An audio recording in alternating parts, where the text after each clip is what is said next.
ஆமேன், எழும்பி பிரகாசி, உன் ஒளி வந்தது.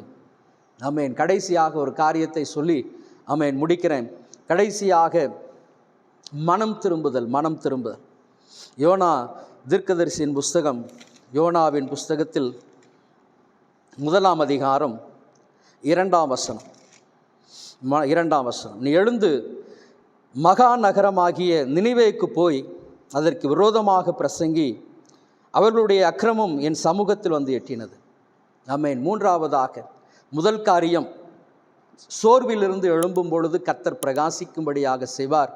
2வது, பின்மாற்றத்திலிருந்து நீங்கள் மனம் திரும்பும் பொழுது, திரும்ப கிறிஸ்துவின் அன்புக்கு வரும்பொழுது அவங்களை பிரகாசிப்பிக்கிற தேவனாய் இருக்கிறார். 3வதாக, ரட்சிப்பு. ஆமேன். மனம் திரும்புதல்.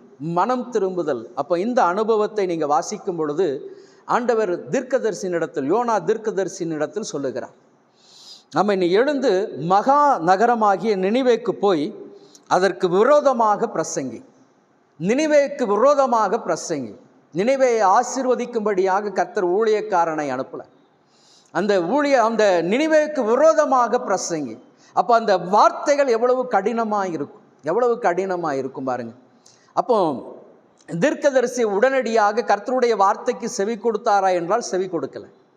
ஆமேன். ஆகவே தான் நான் இதற்கு முன்பதாகவும் நான் சொல்லியிருந்தேன், கர்த்தர் ஒரு ஊழியக்காரனை கொண்டு என்ன காரியத்தை செய்ய வேண்டுமோ அந்த காரியத்தை அந்த ஊழியக்காரன் மூலமாக தான் செய்வார். ஆமேன். அப்போது எலியாவை கொண்டு என்ன காரியம் செய்ய வேண்டுமோ அந்த காரியத்தை எலியாவை கொண்டு செய்து முடித்தார். அதே போல தான் யோனாவின் மூலமாக யோனாவை தெரிந்து கொண்டார். எதற்காக? நினிவேக்கு விரோதமாய் பிரசங்கி. அந்த ஜனங்களுடைய அக்கிரமம் என்னுடைய சந்நிதிக்கு வந்திருக்கிறது, என் சமூகத்திற்கு வந்து எட்டி இருக்கிறது. அப்போ இந்த ஜனங்களுடைய மனம் திரும்புதலுக்காக கர்த்தர் இந்த தீர்க்கதரிசியை அனுப்புகிறார், யோனாவை தெரிந்து கொண்டு அனுப்புகிறார். அப்போ அந்த நினிவேக்கு விரோதமாய் அறிவிக்க வேண்டிய யோனா தர்சிசுக்கு ஓடி போகிறார். அப்போ இந்த ஒரு மனுஷன் நிமித்தமாய் கப்பலில் சேதம் வருகிறது. அப்போது சீட்டு போடுகிறார்கள். சீட்டு யோனாவின் பேரில் விழுந்தது. யோனா சொல்லுகிறார், என்னை தூக்கி நீங்கள் கடலில் தூக்கி போடுங்க, உங்களுக்கு எல்லாம் சரியாயிரும் சொல்லி. இந்த ஜனங்கள் பயந்தார்கள். ஆனாலும் யோனா சொன்ன வார்த்தையை கேட்டு கடலில் போட்ட பொழுது உடனடியாக அந்த கொந்தளிப்பு எல்லாம் அடங்கி போனது. யோனா மீனின் வயிற்று மீனுக்கு கட்டளையிட்டார். யோனா விழுங்கினது. 3 நாட்கள் இரவும் பகலும் மீனின் வயிற்றிலிருந்து யோனா விண்ணப்பம் செய்ய, இதெல்லாம் நம்ம அந்த வசனத்தில் வாசிக்கிறோம். ஆனால் கரையில் வந்து கக்கின யோனா மறுபடி எங்கே போனார் அப்படின்னு சொன்னால் நினிவேக்கு. அப்போது நினிவேக்கு விரோதமாக அவர் மறுபடியுமாக பிரசங்கிக்கும் பொழுது அந்த 3ஆம் அதிகாரத்தில், நீ எழுந்து மகா நகரமாகிய நினிவேக்கு போய் நான் உனக்கு கற்பிக்கும் வார்த்தைகளை அதற்கு விரோதமாக பிரசங்கி என்றார். யோனா எழுந்து கர்த்தருடைய வார்த்தையின்படியே நினிவேக்கு போனான். நினிவே 3 நாள் பிரயாண விஸ்தாரமான மகா பெரிய நகரமாக இருந்தது. யோனா நகரத்தில் பிரவேசித்து 1 நாள் பிரயாணம் பண்ணி இன்னும் 40 நாட்கள் உண்டு, அப்பொழுது நினிவே கவிழ்க்கப்பட்டு போகும் என்று கூறினார். ஆமேன். கர்த்தருடைய வார்த்தை முதலாவதாக விலகினார். ஆனால் 2வதாக ஆண்டவர் சொல்லுகிறார், நீ எழுந்து என் வார்த்தை, கர்த்தருடைய வார்த்தையின்படி என் நினிவேக்கு போனான். ஆமேன். ஆண்டவர் சொன்னபடி இன்னும் 40 நாட்கள் உண்டு, இந்த நினிவே கவிழ்க்கப்பட்டு போகும். ஆமேன். அந்த வார்த்தையை கேட்ட பொழுது அந்த ஜனங்கள் எல்லாரும், அதற்கு அடுத்த வசனம் 5ஆம் வசனம், யோனா 3:5 வாசிக்கிறோம், அப்பொழுது நினிவேவில் உள்ள ஜனங்கள் தேவனை விசுவாசித்து உபவாசம் செய்யும்படி கூறினார்கள். பெரியோர் முதல் சிறியோர் மட்டும் ரெட்டுடுத்தி கொண்டார்கள். இந்த செய்தி நினிவேவின் ராஜாவுக்கு எட்டின பொழுது அவன் தன் சிங்காசனத்தை விட்டு எழுந்து தான் உடுத்தியிருந்த உடுப்பை கலற்றி போட்டு இரட்டை உடுத்தி கொண்டு சாம்பலில் உட்கார்ந்தான். மேலும் ராஜா தானும் தன் பிரதானிகளும் நிர்ணயம் பண்ணின கட்டளையாக நினிவே எங்கும் மனுஷரும் மிருகங்களும் மாடுகளும் ஆடுகளும் ஒன்றும் ருசி பாராதிருக்கவும் மேயாமலும் தண்ணீர் குடியாமலும் இருக்கும். ஆமேன். ஒரு மிகப்பெரிய ஒரு பிரசங்கம் அந்த பட்டணம் முழுவதுமாக ஒரு பெரிய மனம் திரும்புதலுக்கு நேராக நடத்தினது. ஆமேன். யோனா ஆண்டவருடைய வார்த்தைக்கு விரோதமாய் போனாலும் கர்த்தர் மறுபடியுமாக அந்த யோனாவை தான் கர்த்தர் அனுப்பினார். அவனை எழுந்து நீ மறுபடியுமாக நினிவேக்கு போ.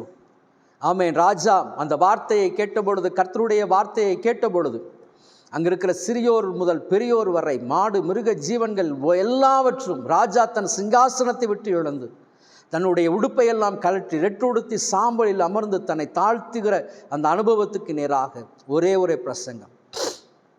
ஒரே பிரசங்கம். கர்த்தர் இன்றைக்கும் நம்முடைய தேசத்திலும் ஒரு யோனா தீர்க்கதரிசியாக ஒரு பிரசங்கத்தின் மூலமாய் அநேகமாயிரம் ஜனங்கள், இருளில் இருக்கிற ஜனங்கள் பெரிய வெளிச்சத்தை காணும்படியாக கர்த்தர் உங்களை அழைத்திருக்கிறார். யோனாவுடைய நினைவுகள் கர்த்தர் இந்த ஜனத்தை அழித்து போடுவார் என்று நினைத்து கொண்டிருந்தார். ஆனால் யோனா சொல்லுகிற அந்த கடைசி வார்த்தையை நீங்கள் வாசிக்கும் பொழுது, ஆண்டவரே, 4ஆம் அதிகாரம் 2ஆம் வசனம், கர்த்தாவே, நான் என் தேசத்தில் இருக்கும் பொழுதே நான் இதை சொல்லவில்லையா? இது நிமித்தம் நான் முன்னமே தர்ஷிசுக்கு ஓடிப்போனேன். நீர் இரக்கமும் மன உருக்கமும் நீடிய சாந்தமும் மிகுந்த கிருபையும் உள்ளவர், தீங்குக்கு மனஸ்தாபப்படுகிற தேவன் என்று அறிவேன். ஆமென், ஹல்லேலூயா. அந்த 3ஆம் வசனத்தில் அந்த கர்த்தருடைய வார்த்தையை நீங்கள் வாசிக்கும் பொழுது 10ஆம் வசனம், அவர்கள் தங்கள் பொல்லாத வழிகளை விட்டு திரும்பினார்கள் என்று தேவன் அவர்களுடைய கிரியைகளை பார்த்து தாம் அவர்களுக்கு செய்வேன் என்று சொல்லியிருந்த தீங்கை குறித்து மனஸ்தாபப்பட்டு அதை செய்யாதிருந்தார்.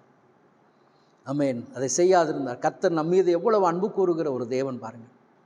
யோனா அதே வார்த்தையை தான் சொல்கிறேன். ஐயா, நான் என் தேசத்தில் இருக்கும் பொழுது நான் சொல்லலை ஐயா, அதுக்காக தானே அந்த தர்ஷிஷுக்கு நான் ஓடிப்போனேன்.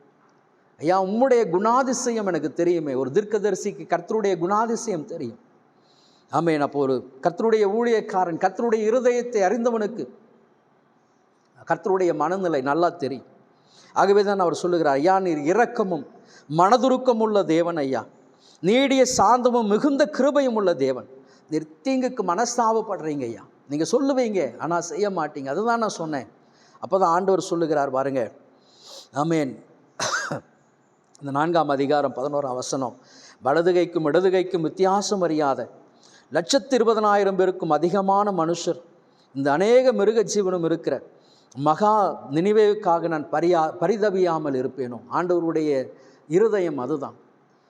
இந்திய தேசத்தை குறித்தும் ஆண்டவருக்கு ஒரு பாரம் உண்டு.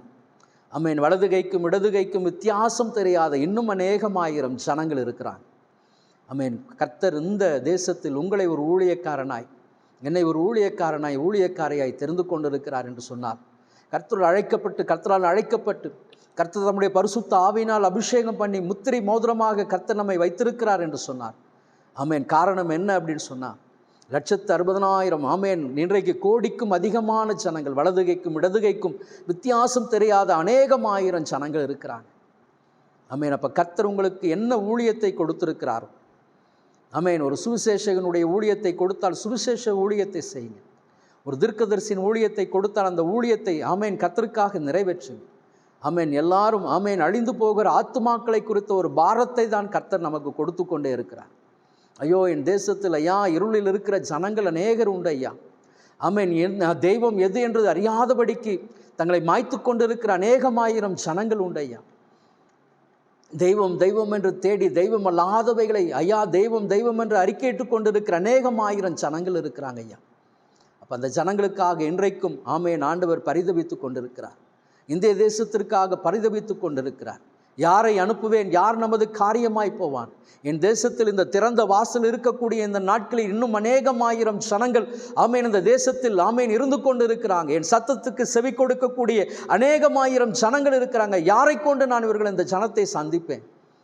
கர்த்தரால் தெரிந்து கொள்ள பாத்திரமாய் இருக்கிற நீங்களும் நானும் தான் அந்த ஆத்தும பாரத்தை உணர்ந்தவர்களாய் செயல்படணும்.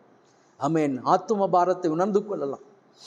ஒரு தீர்க்கதரிசி ஒரு அழிவை எதிர்பார்த்தார். ஆண்டவர் அழிக்கிற தேவன் அல்ல, ஆண்டவர் காப்பாற்றுகிற தேவன், ஆண்டவர் நீர்ப்பாற்றுகிற தேவன், ஆண்டவர் விலகி செய்கிற தேவன், ஆண்டவர் பிழைப்பூட்டுகிற தேவன், ஆண்டவர் உயிர்ப்பிக்கிற தேவன். நாம் ஆராதிக்கிற தேவன் அழித்து போடுகிறவர் அல்ல, ஆக்கக்கூடியவர்.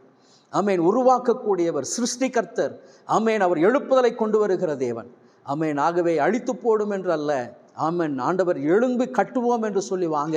கர்த்தர் நிச்சயமாய் பெரிய மனம் திரும்புதலை கட்டளையிடுவார் தேசத்தில். அநேகமாயிரம் ஜனங்களுடைய கண்கள் மனக்கண்கள் திறக்கப்படும். அவர்கள் ஆண்டவரை அறிந்து கொள்ளுவாங்க, கிறிஸ்துவின் அன்பை அறிந்து கொள்ளுவாங்க. அவர்களும் சபையாய் கர்த்தரை ஆராதிக்கிற அந்த நாட்கள் நிச்சயமாய் நம்முடைய தேசத்தில் கர்த்தர் மீண்டும் கொண்டு வருவார். அநேகமாயிரம் ஜனங்களை கொண்டு கர்த்தர் இந்த தேசத்தை மறுபடியுமாய் எடுத்து கட்டுவார். கர்த்தர் இந்த வார்த்தைகளை ஆசீர்வதிப்பார். எழும்பி பிரகாசி, உன் ஒளி வந்தது. நிச்சயமாய் கர்த்தர் உங்களை எழும்பி பிரகாசிக்கிறவர்களாய் மாற்றுவார். கர்த்தர் இந்த வார்த்தைகளை ஆசீர்வதிப்பாராக. ஆமென்.